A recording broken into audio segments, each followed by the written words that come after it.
한 목소리로 같이 이 말씀을 봉독하겠습니다.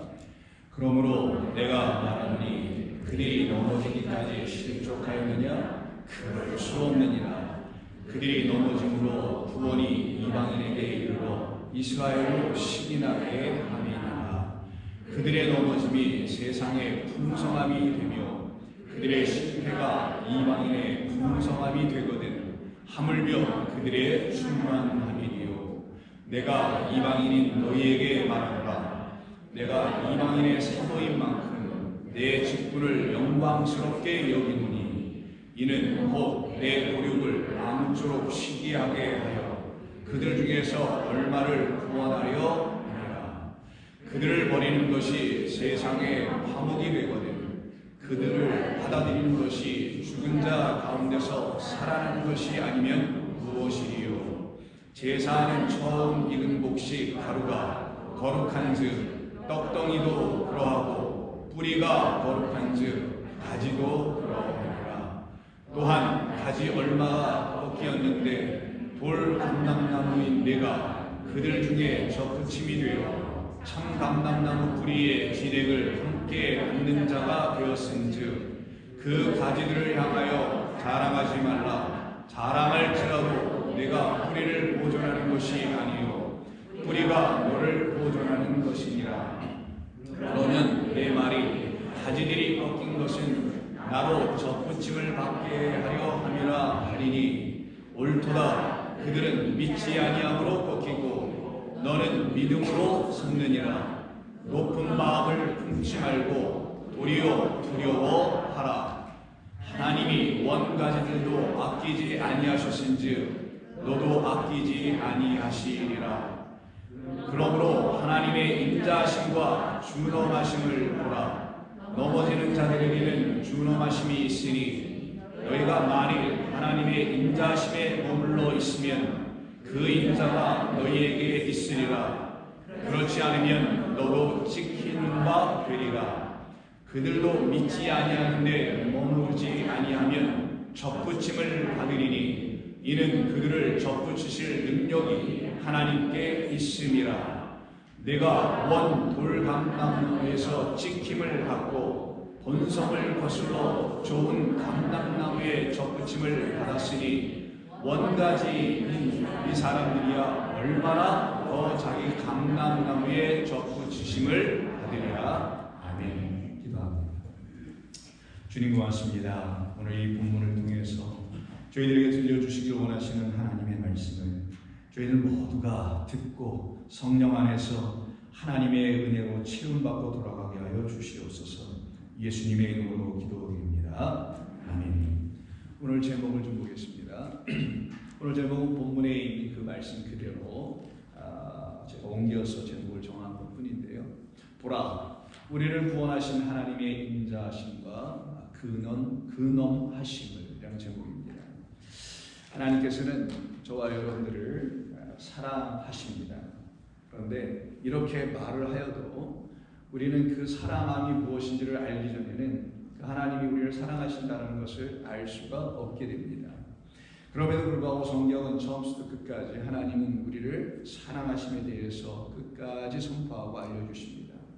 그 하나님의 사랑이 우리를 구원하시게 되었던 것입니다.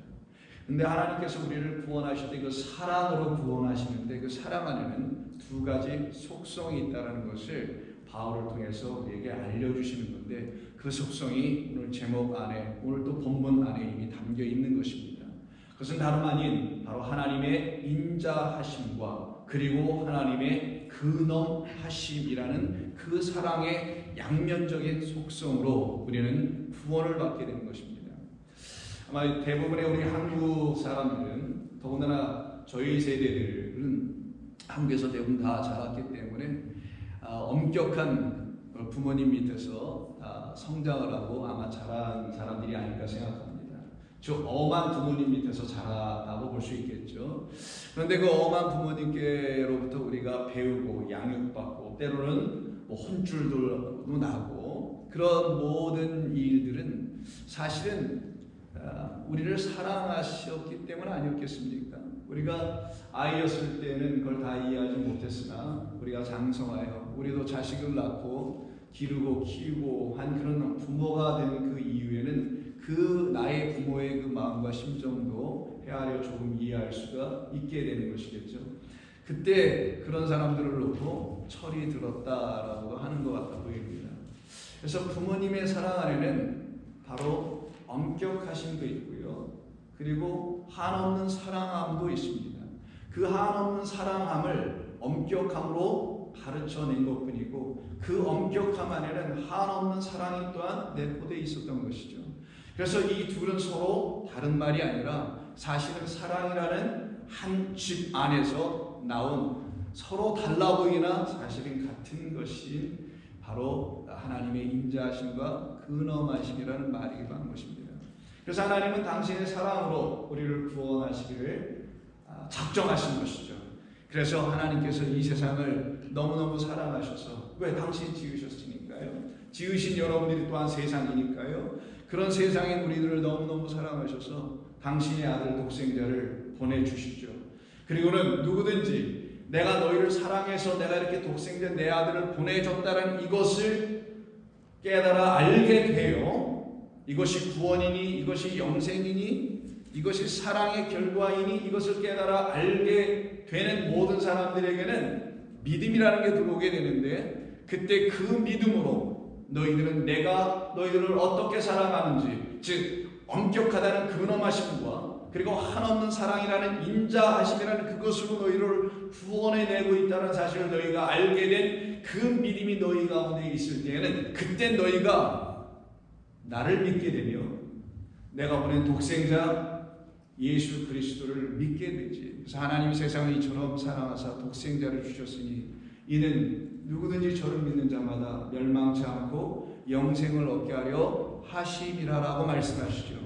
그 말씀을 사실은 우리가 신앙생활하면서 처음 다 들어봤을 겁니다. 교회 오다 듣는 말 아니에요. 심지어 교회 안 와도 듣는 말이기도 하잖아요. 그런데 여러분 아십니까? 그 말은 사실은 우리의 안에 하나님이 행하시는 모든 일들을 다 깨닫고 알게 되었을 때 마치 우리가 부모가 된 이후에 자식을 낳아본 이후에 부모가 나를 향하여서 어떻게 사랑하고 어떻게 하셨는지를 깨달아 알았을 때 그 모든 것을 이해하는 것처럼 마찬가지로 우리 하나님께서 저와 여러분들 향해서 무슨 일을 어떻게 하셨는지를 알게 된 이후에 그 요한복음 3장 16절은 마지막 끝부분에 가서 고백되어야 될 말이 되는 것입니다. 그런데 적잖아 그거를 그냥 우리에게 막 주입해줘가지고 그거를 그냥 믿음의 어떤 틀로 취해서 그걸 믿지 않으면 안 되는 것처럼 마치 요한복음 3장 16절을 믿지 않으면 안 되는 것처럼 각인되어 있는 것도 어느 정도 사실이기도 하죠. 그러나 우리는 그렇지 않습니다. 우리는 그런 대전제를 우리 하나님께서 우리에게 선포해 주시고서 그걸 우리 가운데서 어떻게 깨달아 알게 해주시는지에 대한 성령의 인치심과 여러분 안에서 역사하시는 과정이 여러분의 인생과 믿음의 여정 가운데서 이루어져 가고 있기 때문에 그래서 하나님께서 요한복음 3장 16절에서 그렇게 말씀하신 것이구나라는 것을 비로소 깨닫게 됩니다. 우리가 언제요? 자식을 낳아본 이후에 자 이걸 우리 성경적으로 말한다면 우리가 낳아야 할 자식이 하나 있다면 그는 하나님께서 아브라함에게도 약속하시고 이삭에게도 야곱에게도 다 똑같이 약속하신 그 약속의 씨를 전부 다 잉태해야 된다는 그 잉태 하나님의 말씀으로 우리 가운데 오실 그리스도를 영을 잉태하는 마치 자식을 잉태하여 우리가 그리스도를 마리아처럼 예수로 낳게 되는 그 일이 여러분에게 있어야만이 그때 여러분들도 세상에서 철든다 하지만은 성도로서는 진리 가운데 거하게 된다는 거예요. 깨닫게 된다는 거예요. 하나님의 사랑이 무엇인지. 근데 그 과정은 중간에 다 무시하고 그냥 요한복음 3장 16절로 시작해서 이 중간 얻고 영생으로 들어가려고 하는 그런 기독교는 참된 기독교가 아닐 수 있을 것입니다. 그래서 3장 16절보다 더 중요한 것은 사실 3장 16절을 설명하고 있는 그 다음에 두 절인데 그 다음에 두 절이 다음과 같이 말하고 있죠. 하나님이 그 아들을 그럼 세상에 보내신 이유는 세상을 심판하려 하심이 아니었다 라는 거예요. 이게 하나님의 인자하심입니다. 한없는 사랑이에요. 그로 말미암아 오히려 세상이 구원을 받게 하려 하심이라. 그럼 17절 하나님의 인자하심에 대한 지난주에 말씀 기억하세요? 엘레오스 긍휼에 대한 우리 안에 부어주시려 하나님의 사랑에 대한, 그래서 그걸 안으로 갖고 있는 걸 구제라고 했었죠. 그래서 여러분이 구제 받았다라는 거예요. 그걸 사랑이 여러분 안에 있으면 바로 그와 같은 일을 이루시는 하나님의 인자하심에 대해서 먼저 하나님이 선포하신 거예요. 그래서 아들이 이 땅에 보내심을 받고 왔다라는 것을 알려주는 겁니다. 그런데 18절을 보면은 이렇게 말씀해요. 그런데 그를 믿는 자는 심판을 받지 아니하는 것이요. 여기서부터 믿지 아니하는 자는 하나님의 독생자의 이름을 믿지 아니한 그 이유로 말미암아 벌써 이미 심판을 받은 것이다. 이것이 하나님의 준엄하심이라는 겁니다. 하나님은 당신의 섭리 아래 계획해 놓으신 작정을 바꾸시지 않습니다. 하나님은 여러분의 생각과 여러분의 뜻대로 이렇게 좀 바꿔주셨으면 하는 그런 기대치 하나님 부응하시는 분이 아니라 우리는 오히려 하나님께서 정해놓으신 그 사랑이라는 그 기대치에 우리가 도달해야 되는 거거든요. 하나님의 사랑이 무엇인지를 알도록 끌고 가시는 그 하나님의 기대치에 여러분이 끌려가는 거예요. 그 기대치를 향해서 여러분들이 무엇을 하는 게 아니라 그냥 끌려가는 거예요. 날마다 마치 어린아이가 여러분의 자식이 어렸을 때 여러분의 손아귀에 붙잡아서 끌려 어딘가로 계속 갔던 거죠. 그래서 이 18절에서의 말씀은 하나님의 엄격하신 준엄하심에 대한 말씀이죠. 그래서 예수님도 이런 말씀하시잖아요. 너희가 나를 참으로 오해하였도다. 그 말은 하나님을 오해했다는 거예요. 너희들이 내가 율법을 폐하러 온 줄로 자꾸만 알고 있는데 아니야. 율법은 너희 거짓 선자들이 폐하고 있었고 너희들 마음대로 폐하여버렸고 왜곡시켰고 나는 오히려 1.1핵도 가감하지 않고 그것을 온전케 하러 왔단다라고 말씀하시는 그 말 안에 담겨있는 그 마음을 한번 느껴보세요. 가감하지 않는다시잖아요. 1.1핵조차도. 그런 주님께서 우리를 향해서 하시는 거룩하신 일이 바로 인자하심과 준엄하심입니다. 이 인자하심과 준엄하시는 이 양면의 날 같은, 즉 양날 같은 이 말씀을 가지고 우리를 하나님은 구원해 내신다라는 거예요. 그런데 오늘 본문 로마서 11장에서 이런 말씀을 합니다. 바울은 이런 말을 해요. 옳도다.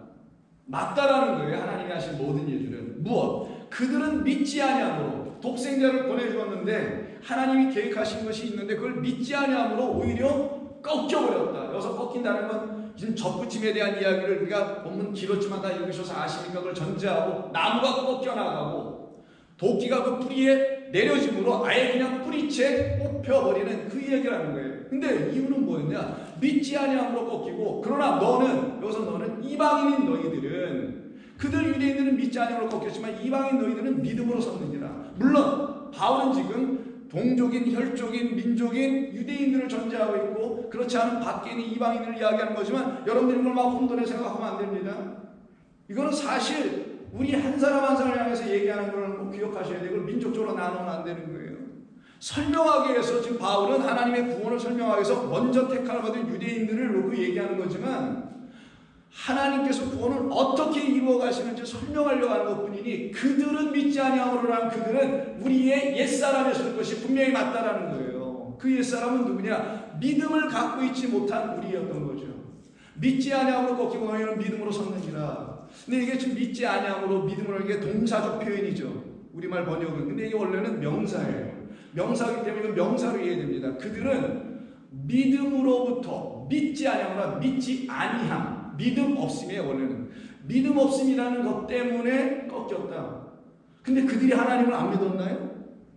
열심으로 나름대로 믿었다고 하잖아요. 그런 그들을 향해서 이런 얘기를 바울이 왜 한 것일까요?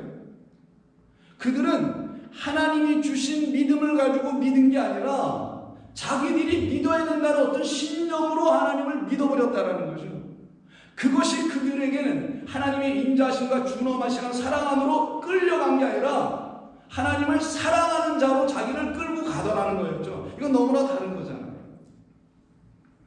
그러나 너희들은 믿음으로가 아니라 그 믿음, 바로 하나님께서 너희에게 그리스도를 통하여 주신 우리 안에 가져야 될 그 믿음으로 너희는 stand, 섰다, 세워졌다. 하나님의 백성으로 온전하여졌다. 그러므로 높은 마음을 품지 말고 도리어 두려워하라 라고 말씀합니다. 그럼 이렇게 두려워하도록 얘기하게 했던 이유가 무엇인가? 그건 다름이 아닌 이런 이유 때문에 다음 계속 볼까요? 하나님이 원가지들도 아끼지 아니하였던 것을 너희들이 모르느냐? 택하신 백성들이라고 하는 성민이며 선민이라고 자부하고 있는 그들도 하나님이 단칼에 날리시는 그 엄격하심과 준엄하심을 모르느냐? 그래서 원가지들도 아끼지 아니하셨은지 너도 너희들도 아끼지 아니하실 수 있다는 것을 기억하라 라는 하나님의 준엄하심에 대해서 지금 강조하고 있으나 그렇게 하셨던 이유가 뭐냐고요? 하나님은 왜 이렇게 엄격하게 단호하게 이렇게 준엄한 태도를 취하셨던 이유가 무엇이냐? 인자하심을 가르치시려고 했다는 거예요. 이게 아이고함이 한 게 아니라 이건 역설적인 것이 아니라 이건 사실인 거예요. 왜? 나 같은 자, 끊어지고 꺾여지고 도끼의 그 뿌리가 찍힐 수밖에 없는 나 같은 자에게 하나님의 준엄하심이 먼저 개입하지 않았더라면 나는 찍혔을 거라는 거예요. 그 찍히고 꺾이고 잘려나갈 수밖에 없는 나를 하나님께서 건지시려고 어떻게 하셨다? 준엄하심으로 나에게 먼저 오시더라는 거예요. 그 준엄하심을 가르치기 위해서 보내심을 받고 오신 분이 그리스도 예수였다는 거예요. 그래서 그리스도 예수가 이 땅에 오셔서 바리새인과 서기관과 율법사들을 자꾸만 부딪힌 거예요. 왜? 그들에게 하나님의 준엄하심이라는 사랑과 인자를 가르쳐야만이 그들이 갖고 있는 거짓된 믿음이라는 불신앙 아피스티스를 그들이 거기서 떠나 나오게 되거든요. 그리고 하나님께서 보내주신 그리스도라는 그 본래 생명나무에 접붙여짐의 역사가 일어나게 돼야 된단 말이에요. 근데 이것이 일어나고 있지 않아 나의 혈족들이 동족들이 이렇게 지금 멸망의 자리로 떨어져 가고 있으니 이게 너무나 안타깝다고 지금 바울이 쓰는 얘기는 유대교를 향한 이야기뿐만 아니라 지금의 기독교를 향한 이야기와 뭐가 다르겠냐고요. 같은 얘기지. 그래서 원가지들도란 얘기를 하는 거예요. 하나님의 엄격하심은 여러분들을 두렵게만 단순히 만드는 게 아니라 잘 여러분의 마음속에서 깨달아보세요. 그 엄격하심이 내게 있지 않았으면 나는 하나님을 떠났을 것이 분명히 맞아 라는 것을 가르쳐주는 거예요. 그래서 그 다음 절이 22절에서 그러므로 하나님의 인자하심과 준엄하심을 behold 보라. 하나님이 너를 향해서 어떻게 하시는지를 보라. 넘어지는 자들에게는 준엄하심이 있으니 없었으면 큰일 나는 거죠. 그래서 있었기 때문에 감사한 거예요. 그래서 고난받는 것이 좋다라는 게 그래서 아름답다라는 거예요. 유익이란 말로 번역했지만 또 보니까 그건 너무나 좋은 일이다. 아름다운 일이다. 너희가 만일 하나님의 인자하심에 머물러 있으면 무엇을 통하여? 준엄하심을 통하여 인자하심으로 끌려 들어오게 되면 그 인자가 너희에게 있으리라. 그 헤세드라는 영원하신 하나님의 은총과 사랑, 긍휼이 너희 안에 그대로 들어가 있을 것이다. 그 인자가 너희에게 있으리라. 그렇지 않으면 너도 찍힌 바 되리라. 그럼 우리를 향한 하나님의 말씀을 우리가 듣지 않을 수가 없게 됩니다. 그래서 하나님께서는 우리를 당신이라는 영원한 생명을 갖게 해 주시기 위해서 당신이 택하신 사람들을, 특별히 이제 이스라엘이겠죠. 구약을 통해서 보면은 그들을 항상 나무로 비유하십니다.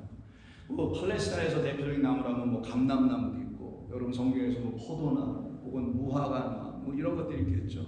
이런 나무들로 이스라엘 백성들을 표현해냈습니다. 너희들은 내가 심은 나무야, 뭐 이런 식으로. 너희들은 내가 사랑에서 열매를 맺게 한 나무들이야라고 표현하시죠. 그런데 그 나무들이 하나님을 다 떠나버렸다라는 거예요. 그 떠난 그 나무들에 대해서 호세아, 특별히 호세아 9장에서 뭐라고 말하냐면 이렇게 이야기를 합니다. 옛적에 내가 이스라엘 만나기를 광야에서 포도를 만난 같이, 아니 우리 아까 원생 기도할 때도 광야 얘기하셨는데 광야에서 무슨 포도가 어디 있어요? 물도 없는데. 근데 광야에서 포도를 만난 같이는 이 비유를 쓰시면서 도저히 불가능한 일이었다. 내가 너희에게 찾아오지 않았으면 너희는 나를 만날 수 없게 되었다. 근데 광야에서 헤매고 있는 너희들에게 마치 너희들이 거기서 포도나무를 갑자기 신기루처럼 만나는 것처럼 내가 너희들을 갑자기 찾아와서 이렇게 은혜로 만나준 것이었는데, 이런 얘기를 하는 거예요.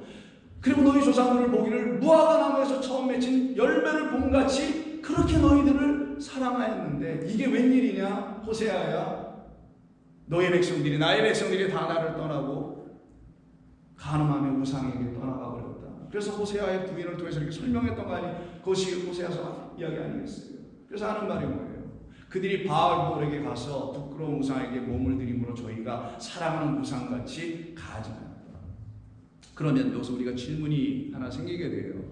그 하나님의 선민이고 선민이라는 걸 자부하고 모든 민족과 구별됐다고 생각했던 그들이 어떻게 이렇게까지 바뀔 수 있게 됐던 것인가? 이유가 무엇이었을까? 무엇이 그들을 이렇게까지 만들게 한 것인가? 그것은 바로 바알, 우리 바알 기억하시죠? 바알에게 무릎 꿇지 않은 7천이 있다는 건데 바알에게 무릎 꿇게 좀 다 해버렸잖아요? 그럼 누가 합니까? 바알의 선지자, 아세라의 선지자들이 했다면서요. 그러니 바알에게 가서 엎드려 우상에게 절하게 하게 했던 그 모든 일들은 거짓 선지자들의 작품이라는 것을 말하는 거예요. 그들로 인하여 이렇게 이루어졌다는 겁니다. 그래서 우리 주님께서 마태복음 7장에서 산상수훈의 끝 결론 부분에서 이런 말씀을 하게 되는 거예요. 거짓 선지자들을 삼가라. 그들은 양의 옷을 입고 너희에게 나오나 속에는 모략질하는 이리가 있을 것이다. 거짓 선지자들의 속성에 대한 이야기죠. 그들을 경계하라는 말씀을 하시면서 다음 절에 뭐라고 하냐? 그들의 열매로 그들을 알지니 가시나무에서 포도는 엉겅퀴에서 무화과를 따겠느냐? 그런데 그들이 거짓 선지자들이 당신의 백성들을 포도와 무화과나무로 만들어 놓지 않고 가시나무와 엉겅퀴라는 나무로 만들어 버리고는 그렇게 만들어진 그들에게 요구는 뭐를 하냐면 포도를 내놓으라고 하고 무화과를 내놓으라고 하더라는 거예요. 거짓 선지자들이 하는 일이 무엇인지를 백성들을 어떻게 호도했는지를 알려주는 말씀인 거예요. 우리 예수님의 말씀은. 그래서 다음 절에서 뭐라고 하냐면은 이와 같이 좋은 나무마다 아름다운 열매를 맺고 못된 나무가 나쁜 열매를 맺다니 당연한 거겠죠. 아주 단순한 말씀이지만 진리가 담겨 있어요. 내가 좋은 나무에, 아까 좋은 감람나무 기억하시는 그 본문에 거기에 접붙임을 받아야 되는 건데 좋은 나무, 좋은 감람나무, 생명을 주는 생명나무에 접붙임을 받은 그 나무들은 좋은 나무인데 그러면 당연히 좋은 열매를 맺을 수밖에 없지만 못된 나무라는 건 이게 악한 나무입니다. 못된 놈 이런 게 아니에요. 이게 악한 나무, 악한 나무는 선악이라는 나무가 있다면서요. 성경에 이미 그 나아시가 옛뱀이 가르쳐준 그 나무, 하나님의 이 생명의 말씀을 거짓된 말로 다시 가르쳐주는 그자에 의해서 우리 가운데 다시 심겨진 하나의 나무를 선악 나무인 못된 나무 아니라 악한 나무라고 하는 거예요. 이 악한 나무가 혹여 내 안에 자라고 있지는 않았을까라는 말을 지금 예수님은 던지고 계신 게 아니겠어요? 그 말을 알아들을 때 그럼 자기 자신을 살피는 영혼들이 돼요. 그때부터 성도는 그걸 하나님의 준엄하심을 듣는다라는 거예요. 그들을 겸손한 사람이라고 하는 거예요.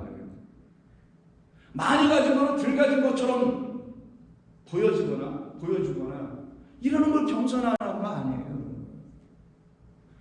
바로 여기서 그들에게 우리 주님은 가르쳐 주시죠. 그래서 다음 주에 이렇게 말씀하세요. 좋은 나무가 나쁜 열매를 맺을 수 없고 못된 나무, 악한 나무가 아름다운 열매를 맺을 수 없느니라. 19절에서 아름다운 열매를 맺지 아니하는 나무마다 찍혀 꺾여 불에 던져질 것이다. 하나님의 엄격하심에 대한 이야기죠. 그것은 동시에 하나님의 사랑. 내 안에 잘못된 나무가 심겨져 있으면 나는 못 뽑지만 하나님은 단호하게 끊으실 것이다. 단호하게 끊어주셔야만 합니다. 하나님. 내가 도저히 나는 끊을 수 없지만 하나님은 하실 수 있습니다. 그래서 접붙이는 능력이 하나님께 있다라고 하는 본문에서 바울은 얘기하는 거예요. 나는 못한다라는 거예요. 왜? 나는 가지니까. 가지가 스스로 어떻게 자기를 끊고 나가서 걸어가가지고 생명나무에 가서 접붙임을 스스로 할 수 있겠냐고요. 이게 불가능하다는 걸 알려주려고 바울도 이런 비유를 좀 쓰는 거잖아요. 스스로는 못한다. 인자하심의 역사가 일어나야만 된다. 그것은 우리에게 찾아오심의 하나님의 나타나심의 역사인 것이라는 걸 가르쳐주는 것이죠. 그렇게 되어야만이 찍혀지지 않게 되는 것인데 그렇지 않으면 찍혀지는 거예요. 그래서 로마서 11장 본문 11절 이하에서 이렇게 얘기합니다. 그러므로 내가 말하노니 그들이 넘어지기까지 실족하였느냐? 그럴 수 없느니라. 그런데 그들은 1차적으로 넘어졌어요. 그래서 넘어짐으로 구원이 이방인에게 이르러 이스라엘로 시인하게 하려 합니다. 이게 바울이 갖고 있는 복음에 대한 이해입니다. 하나님의 복음이 편협되지 않았다라는 거예요. 하나님의 복음이 이렇게 제한되지 않는다라는 거예요. 하나님의 복음 안에는 우리를 의의 백성으로 만드는 능력이 있음을 바울이 알기 때문에 그럴 수 없느니라. 오히려 그들의 넘어짐으로 말미암아 이방인을 살려내는 역사를 일으키시는 분이 하나님이었다. 그 하나님께서 어찌 그들의 넘어짐을 그대로 놔두실 수 있겠느냐? 당연히 그들에게도 당화하심과 인자하심으로 역사하실 수밖에 없지 않겠는가? 이걸 지금 바울이 이야기하고 있죠. 제가 가로치고 써드린 건 설명을 여러분들에게 이야기하기 위해서 써드린 거예요. 그들의 넘어짐이라는 것은 죄와 허물로 넘어지는 인간의 연약함이에요. 그 죄와 허물로 넘어질 수밖에 없게 되는 거짓된 말들을 듣게 하게 하는 무지함을 가르치는 거짓 선지자들로 말미암음이라는 걸 말하는 거예요. 그래서 12절에서 이렇게 이야기하죠. 바울은 그들의 넘어짐이 세상의 풍성함이 되며 오히려 반면교사 역할을 하더라는 거예요. 오히려 더 하나님은 그렇게 일을 하셨다. 오히려 그들의 실패가 이방인의 풍성함이 되거든 하물며 그들의 충만함이에요. 그렇다고 해서 하나님이 그들을 버리실 것이냐? 그렇지 아니하실 것이다. 이것이 유대인들을 향한 이야기로 듣지 마시고 여러분을 향한 이야기를 한번 들어보라는 거예요. 유대인을 향한 이야기로 되면 제3성전력 다 세워야 되니 back to Jerusalem이 이런 얘기로 자꾸만 치달을 수밖에 없게 되지만 이걸 나를 향한 이야기를 한번 들어보란 말이에요. 성경은 하나님의 말씀은 여러분과 무관하면 성경은 그냥 아무것도 아닌 거예요. 옛날 얘기지 고대의 문서일 뿐이고 그런데 이 말씀이 여러분에게 들려줘야 된다는 말씀으로 생각하게 된다면 이거는 그렇지 않죠. 생각해 보자고요. 그들의 충만함이라는 것은 그들은 여러분이어야 되는 거예요. 한때 우리가 그러지 못해서 넘어졌던 우리, 실패했던 우리, 그런 우리를 하나님께서 그대로 내버려 두지 아니하시고 이렇게 건져 우리를 하나님의 백성으로 삼아 내시는 그 하나님의 내 안에 거하심의 그 충만하심이 여러분에게 있음을 보시라는 겁니다. 그래서 그들은 결코 넘어질 수가 없게 됩니다. 그런데도 불구하고 자기가 넘어짐이 무엇인지, 자기 안에 있는 실패가 무엇인지를 그냥 고작 이 세상으로만 이야기하는 잘못된 가르침을 주는 자들의 말에 의해서 진짜 자기가 무엇 때문에 넘어진지, 무엇 때문에 실패한지를 모르고 살아가게 하는 게 지금의 교회들이 하고 있는 일이라는 거예요. 안타깝지만. 그래서 세상 죄를 지고 가는 하나님의 어린 양이 왜 어떤 죄를 지고 가는지도 모르게 만들어 놓더라는 거죠. 그냥 무거운 짐, 이 세상에서 힘든 짐들, 그런 걸 내려놓게 하는 예수로만 자꾸만, 그런 하나님으로만 자꾸만 보여주니 진짜 자기가 무엇 때문에 넘어진지를 모르게 되잖아요. 그거는 하나님의 말씀에 대한 무지 때문에 1차적으로 넘어지게 되는 거고, 동시에 저와 여러분 안에 있는 연약함 때문에 넘어지는 거란 말이에요. 그것을 가르쳐내지 않으니 자꾸만 넘어지게 되죠. 그런 우리에게 우리 주님은 찾아오셔서요, 그로 말미암아 하나님을 믿게 하게 하시는 일을 하신 거예요. 땅에서 그리스도 예수로 말미암아 참으로 하나님이 나에게 하시는 거룩하시고 온전하신 일이 무엇인지를 알게 해주셨던 거예요. 그래서 그들을 향해서 우리 주님이 오셔서 뭐라고 얘기하시냐? 마태복음 23장에서 이렇게 얘기하세요. 그거 이전 걸 넘겨주셔야 돼요. 그러므로 내가 너희에게 선지자들과 지혜 있는 자들과 서기관들을 보내매 너희가 그 중에서 더러는 죽이거나 십자가에 못 박고 그 중에서 더러는 너희 회당에서 채찍질하고 이 동네에서 저 동네로 따라다니며 박해하리라. 이게 2000년 혹은 3000년 전에만 일어났던 이야기로 여러분 이해하시면 안 될 겁니다. 이거는 계속해서 일어날 수밖에 없는 일인 거예요. 그 가운데서 우리가 어떻게 부름을 받았는지를 가르쳐 주시려고 초역사와 초시간적으로 우리 하나님께서 가르쳐 주시는 말씀으로 여러분 들으셔야 합니다. 지금도 있다는 거예요. 지금도 하나님은 온전한 선자들이 이 땅에 당신의 영을 히브리서 말씀에 근거하면 천사라고 합니다. 그런 사자들을 계속해서 보내주는데도 불구하고 거짓 선자들이 위해서 그들의 길이 막히거나 들리지 않게 하는 일들이 끊임없이 일어난다는 거예요. 그렇게 하는 자들을 놓고 그 앞절에서 뭐라고 하냐 이렇게 얘기하는 거예요. 그래서 23절에서 뱀들아 독사의 새끼들아 너희가 어떻게 지옥의 판결을 피하겠느냐.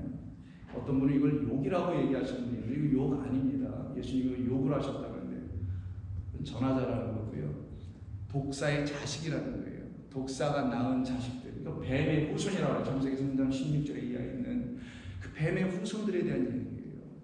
너희가 어떻게 지옥의 판결을 피하겠느냐는 하나님의 준엄하심을 다시 선포하는 겁니다. 그렇게 준엄하심을 선포하신 이유가 뭐예요? 하나님의 인자심으로 말미암아 회개에 이르게 하시려고 하는 하나님의 뜻이 있어서 그런 거 아니겠어요? 그래서 예수님께서 회개를 요청하는 말씀이 있어요. 회개하라 천국이 가까이 왔느니라.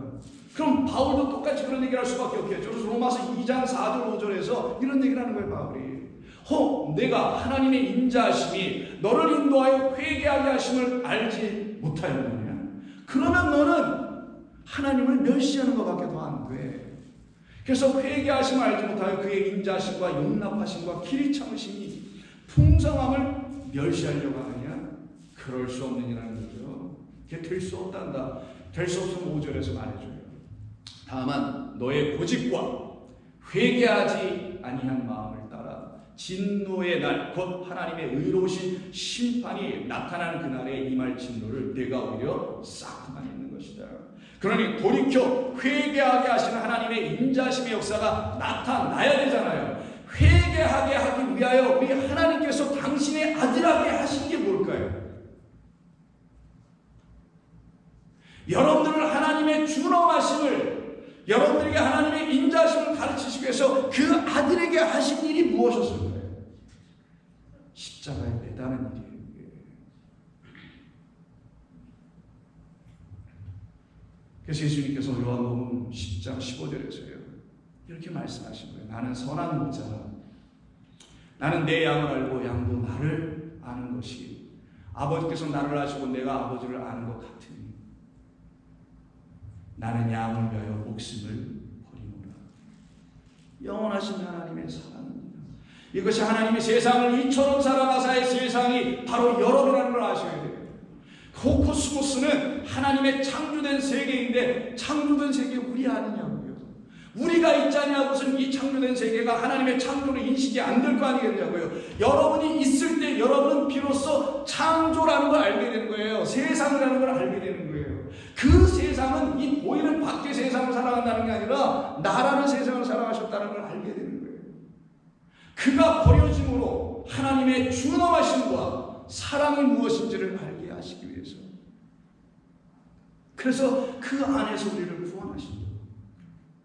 이게 하나님이 하시는 일이잖아요. 이걸 인자하심, 영원하심, 그의 인자하심은 영원함이로다라는 그 영원한 하나님의 사랑을 이렇게 우리에게 선포해 줍니다. 왜 이렇게 하셨을까요?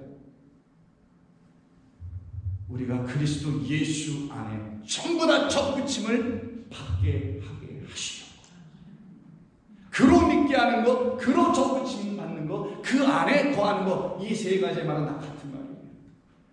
그래서 같은 요한복음 15장에서 여러분 잘 아시는 나는 참 포도나무요. 너희들이 포도나무로 만들려고 하셨는데 너희들이 가시나무가 되어버렸네. 엉겅퀴가 되어버렸네. 그래서 너희들에게서 포도를 따지 못하네. 그러나 이제 다시 한번 하나님 우리에게 기회를 주셨단다. 마지막 기회일 수 있다. 더 이상은 없다라는 거죠. 왜?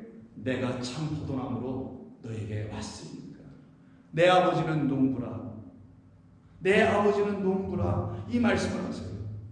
그러면 농부인 아버지께서 당신의 아들을 나무로 비유하여 우리에게 심겨 주실 것이라는 것이고, 그리고 우리는 다른 가시나무 또한 엉겅퀴 나무에 붙어서 열매도 맺지 못하고 있는 악한 자로 살아가던 우리를 거기에서 끌어내 버리시는 하나님의 은혜를 입고 단호하시라는 은혜를 입고 참 포도나무 안으로 들어갈 수밖에 없게 되지 않았을까요? 그래서 2절에서 이렇게 얘기합니다.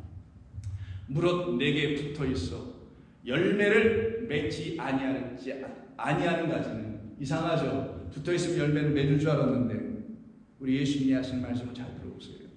무조건 붙어 있으면, 예수 안에만 있으면, 원래는 내게 붙어 있다는 말은 내 안에 있다는 말이었는데 그걸 이렇게 의역을 했어요. 나무 때문에 아마. 좋습니다. 괜찮아요. 내 안에 있어. 내 나무에 붙어 있어. 열매를 맺어야 하는데 못 맺어요. 이상한 거예요. 이거는. 예수 안에 있다고 하는데 열매가 없어. 이때 맺혀야 될 열매는 하나님이라는 생명이에요. 하나님이 주시는 생명이 그리스도가 생명이고 하나님이 또 생명이고 열매는 생명이라는 거예요. 그 생명을 여러분 안에 맺게 해주려고 하시는데 그 예수 안에 있다라고 하면서도 맺지 못한다면 어떻게 될 것이냐? 그럼 이렇게 되더라. 물론 열매를 맺는 가지는 더 열매를 맺게 되지만 그렇지 아니하는 것은 제거해 버리시고 맺는 가지들은 깨끗하게 계속 만들어 가시느니라. 그래서 우리 주님 뭐라고 합니까? 계속해서 말씀하시는 내 안에 거하라, 내 안에 거하라. 이게 요한복음 15장의 말씀이에요. 내 안에 거하라. 하나님의 인자하심과 준엄하심으로 보내진 내 안에 거하라. 내게 접붙임을 받아라. 바로 그렇게 접붙임을 받는 사람들을 놓고 로마서 11장 23절이 이렇게 얘기하는 거예요. 그들도 유대인 그들도 믿지 아니하는 데 머무르지 아니하면 드디어 믿음 없음이라는 거짓 선자를 준 그 거짓된 믿음 안에 머무르지 않고 거기서 나오게 되면 그럼 그때는 접붙임을 내 안에서 받게 될 것이고 그렇게 되는 것은 이는 그들을 접붙이실 능력이 하나님께 있음을 알게 해 주려 함이라. 그래서 마지막 24절에서 이렇게 얘기합니다. 내가 이방인이죠. 원 돌감나무에서 찍힘을 받고 우리의 옛 모습입니다. 지금의 모습일 수도 있을지 모르겠어요. 우리는 본래 좋은 그 감람나무가 아닌 거짓된 감람나무, 모양은 감람나무예요. 겉으로 보기에는. 근데 돌감람나무 야생으로 자라나는 거라는 거죠. 야생이니까 집 밖에 있는 거고 돌범 밖에 있다라는 거예요. 하나님의 은혜 밖에 있다라는 걸 말하는 게 돌감람나무예요. 이것이 바로 자기들 스스로 들에서 뛰어다닌다는 그 야생을 의미하기도 하는 거예요. 거기에 있었던 우리를 찍어 내버려 주시고 그 야생으로 뛰어나가길 원하는 그런 본성들을 완전히 거꾸로 역행하는 마음까지 주셔서 좋은 나무가 저기에 있었구나 라는 걸 보게 해주시고 그 좋은 나무에 접붙임을 받았으니 원가지인 이 사람들이야 얼마나 더 자기 감람나무에 접붙이심을 받지 않겠는가. 하나님은 그렇게 하실 것이다 라고 바울은 소망하고 있었던 거예요. 이게 민족적으로 소망한다는 것이 아니라 바울이 한 영혼 한 영혼을 향한 소망 아니었겠냐고요. 민족을 통틀어 그걸 뭐냐 통째로 하나님 어떻게 하시겠다는 게 아니라 한 영혼 한 영혼. 그래서 나무마다라고 쓰는 거예요. Each and every one of the trees. 나무마다인 거예요. 그래서 개별적인 거예요. 나무마다. 그 우리에게 여러분마다 하나님은 당신의 거룩한 일을 끊임없이 해나갈 것이다. 그러면 이제 우리는 생각해 봐야 됩니다. 도대체 접붙임이 뭐야? 이건 비유잖아요. 접붙임이라는 게 뭔가? 그리스도 예수 안에 거한다는 게 뭔가? 내게 붙어 있어야 한다는 말의 의미가 뭔가? 자, 접붙임의 키가 있습니다. 힌트가 있어요. 여러분 접붙이려면 어떻게 합니까? 이쪽에 나무에 있는 가지를 쳐서 이쪽에 나무에 가지나 혹은 홈을 내가지고 잘라내고 홈을 내서 갖다가 붙이고 이렇게 싸매주는 거잖아요. 근데 신기하게 어떻게 됩니까? 양쪽에 앞에 있는 좋은 것만 해서 잘 자라나고 열매도 뭐 좋게 이렇게 만들어가는 걸 접붙임이라고 하죠. 자, 그때 이쪽 나무에 있는 그 돌감나무로 해요. 거기 있었던 가지, 그 거룩하지 않은 악한 자에게 붙어 있었던 가지인 여러분을 거기서 끊어냈어요. 그럼 그 가지의 운명은 뭐예요? 그걸 죽음이라고 하는 거예요. 사망이라고 하는 거예요. 그게 정령 죽으리라는 거예요. 무엇 때문에? 선악 지식의 나무의 열매를 취했기 때문에 정령 죽는 거였던 거예요. 계속 붙어있으면 진짜 영원한 둘째 사망을 하는데 하나님이 찾아오셔서 단호하게 십자가에서 끊어내버리더라. 그래서 여러분이 끊겨져 나왔던 거예요. 끊겨졌을 때 여러분은 여러분이 산 자가 아니라 나는 이미 죽었던 자라는 걸 알게 해주는 거예요. 죽은 자에게만 어떤 일이 벌어지냐? 하나님의 영이라는 부활의 역사가 일어나기 시작하는 거예요. 그렇지 않은 자들은 부활을 소망이나 하지 탐악이나 하는 거고, 내가 죽었다고 인정하고 깨달아 안 자들, 내게 생명이 없었구나, 나는 돌감나무의 뿌리에서 진액을 빨아 올렸었던 그런 가시였구나. 근데 그런 것도 모르고 있던 나에게 하나님 찾아오셔서 날카로운 칼로 잘라버리셨네. 말씀이라는 칼로 잘라버리셔서 나를 죽게 하시고 다시 좋은 그 감람나무 가지에 붙여버리셨네. 이것이 하나님의 은혜입니다. 이거를 바울은 갈라디아서 2장에서 이렇게 말하는 거예요. 내가 그리스도와 함께 그래서 십자가에 못 박혔나니, 접붙임, 살기 위해서예요. 살려내는 건 이 기둥밖에 없으니까, 물피 성령이 흐르는 여기밖에 없으니까, 여기에서만 진액이 빨아 올려질 수 있는 유일한 길이니까 나는 저기 가서 붙어야 되겠네. 그리스도와 함께 십자가에 못 박혔나니 그런즉 이제는 내가 사는 것이 아니요 오직 내 안에 그리스도께서 사시는 것이다. 그러므로 내가 그리스도와 함께 십자가에 못 박혔나니, 그 다음 거 보세요. 내가 그리스도와 함께 십자가에 못 박혔나니 그런즉 이제는 내가 사는 것이 아니요 오직 내 안에 그리스도만이 사시는 것이다. 이 모든 것이 뭘로 돼요? 은혜로. 이것이 은혜로 이루어집니다. 이걸 인자하심과 동시에 준엄하심이라고 말씀하는 겁니다. 그래서 호세아에서 다시 이야기합니다. 오라. 와서 뭐하라? 보라. 보겠죠. 하나님의 준엄하심과 인자하심과 인정하심과 준엄하심을 보라. 그걸 보여주려고 호세아가 뭐라고 해요? 오라. 우리가 여호와께로 돌아가자. 여호와께서 우리를 찢으셨으나, 아멘. 잘못했으니 찢어주셔야지. 어떤 걸 찢어줘야 될까요? 그래요, 가지죠. 여기 말씀에 통하십니다. 그러나 성경 우리에게 찢어져야 될 것을 두 가지로 얘기합니다. 가늠하여 하나님을 떠나서 그 신랑에게 이혼당할 수밖에 없어 이혼의 증서를 갖고 있는 그 이혼 증서를 찢어주시고, 거짓 선지자들이 잘못 주는 하나님과 연합하게 하고 접붙이하게 하는 그 능력의 말씀을 주지 못하는 거짓된 이혼의 문서를 주는 그 문서를 찢어버리고, 우리를 하나님의 거룩한 백성으로 다시 접붙이하게 하는 결혼 문서로 다시 주시는 일이에요. 여전히 우리의 죄와 허물이 탕감되지 않아서 빚진 자로 살아가고 있는 우리에게 선한 청지기가 찾아와서 얼마 빚졌어? 밀백석인데 얼마 빚졌어? 기름 100만인데 우리 이 문서 찢어버립시다. 50이라고 씁시다. 80이라고 씁시다. 그래서 오병이어가 되는 하나님의 놀라운 생명의 양식을 주로 이 땅에 십자가에 찾아오신 우리 주님과 접붙임을 받는 사람들만 하늘에서 내려오는 담비, 새 생명의 양식을 그들은 먹고 마시게 되는 거예요. 그래서 2절에서 뭐라고 합니까? 여호와께서 이틀 후에 우리를 살리시며 셋째 날에 우리를 일으키시리니 우리가 그 앞에서 살리라. 그러므로 우리가 여호와를 알자. 여호와를 알자. 힘써 알자. 그게 6장 3절의 말씀입니다. 여호와를 힘써 알고 여호와를 정말 알자. 그것만이 그가 우리에게 나타나시는 일이요 우리를 찾아오시는 일이기 때문입니다. 여러분들은 보셔야 합니다. 여러분 안에서 하시는 하나님의 거룩한 일인 준엄하심과 인자하심이란 하나님의 사랑의 일, 우리가 어떻게 구원을 받아 그 안에서 접붙임을 받고 있는지 기도하겠습니다.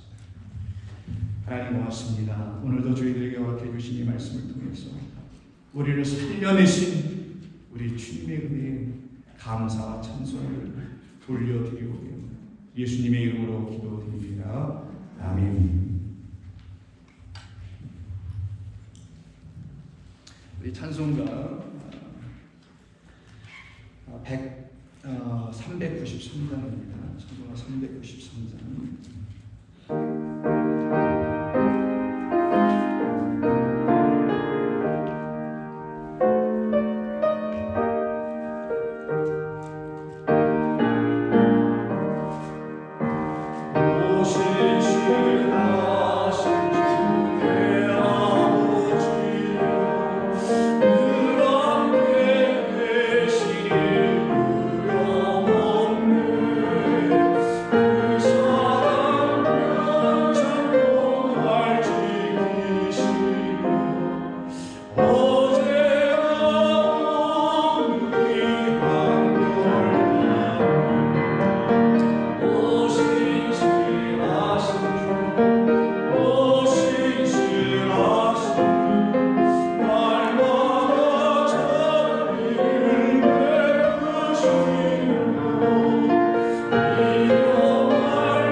함부로 구원을 받을 수 없는 저희들에게 사랑과 은혜인 인자로 우리에게 찾아오셔서 당신이 우리를 얼마나 사랑하시는지를 가르치시기 위해 때로는 양날선 말씀으로 우리에게 단호하심을 보이시면서까지 우리를 곁길로 빠지게 하지 아니하시고 당신 안에 영원하신 생명 안에 거하게 하시기 위하여 이 시간에도 저희들에게 거룩한 말씀을 부어주셨사오니 이 말씀을 듣는 모든 성도들을 위해 이제부터 영원까지 성부, 성자, 성령의 이름으로 영원토록 함께 하시기를 간절히 축원하옵나이다.